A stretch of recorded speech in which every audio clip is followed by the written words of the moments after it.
Hey guys, welcome back to Electrical Car Repair Live. Our mission at the garage is to save you guys as much money as we can. That's why we make these absolutely free videos and we teach you how to fix your car for free. Let's go ahead and start on it now. If you guys have a Mazda vehicle, any Mazda vehicle, and you have front end noise, guys, we're going to explain what causes front end noise, what to look for, and where to find the reason for that. There is one place that's super hidden, guys, so make sure you stay with us until the end. We'll share where that is. Most people don't know about that.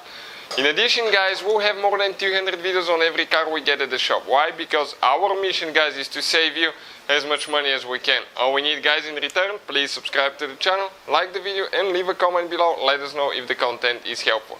So let me show you what we're doing here at the shop today.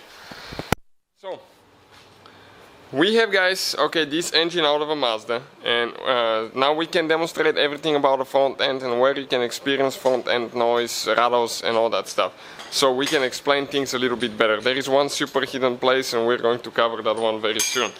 The most common reason, guys, for front end noise on Mazda vehicles, guys, it's the sway bar link. What is the sway bar link? Sway bar link, guys, connects the sway bar, this is your sway bar, usually to the control arm of the vehicle. This is, guys, your sway bar link. Now, there is two ball joints here, one on the bottom, and when those ball joints get wore out, they develop a play, and that play will result in front end rattle and noise going through bumps, little bumps as well, big potholes will cause that as well. Another place, guys, that you can develop a front end noise, and you'll feel it in the steering wheel quite a bit and playing the steering wheel, it's the ball joint here, or the known as a tie rod, right here, for the suspension as well, guys. This one, if it goes bad, you can have a play in the steering wheel. Also, you can have some noise coming.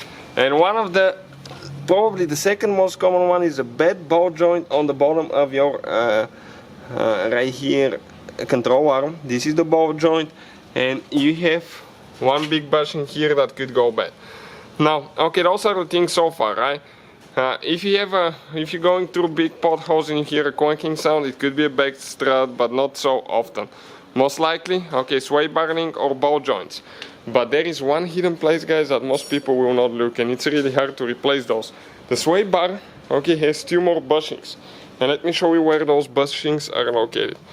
You can see this is right here. The sway bar goes from the left wheel to the right wheel, and it's right here again.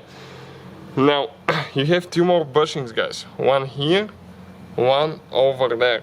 If those bushings develop a play, guys, you're going to feel a rattle and a noise coming from the sway bar every time you go through even the smallest bump, hole, or anything like that. So that's another common reason, guys. Hopefully, guys, the video will be helpful to show you, what to look for and what to expect. Thank you, guys, for watching. Please subscribe. Hopefully, guys, the video was helpful and we were able to save you money. We, guys, have more than 19,000 free repair videos on our YouTube channels. Check them out. We have videos that can save you thousands of dollars in future repairs. Thank you for watching and see you guys next time.